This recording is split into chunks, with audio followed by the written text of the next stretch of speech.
ఇందులో రాసిన కోరికలు నెరవేరుతాయి అంటూ ఇచ్చారు కాషాయ వస్త్రాలు ధరించిన సన్యాసి.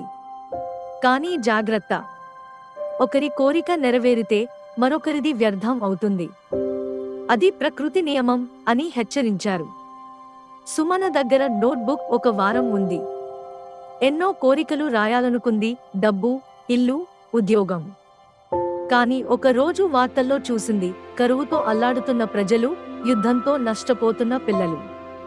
చివరికి ఒకే వాక్యం రాసింది, అందరి కోరికలు నెరవేరాలి, ఎవరూ బాధపడకూడదు. నోట్బుక్ వెలుగు వెదజల్లి మాయమైంది. కానీ ఆ రోజు నుండి ప్రపంచంలో మంచి మార్పు మొదలైంది.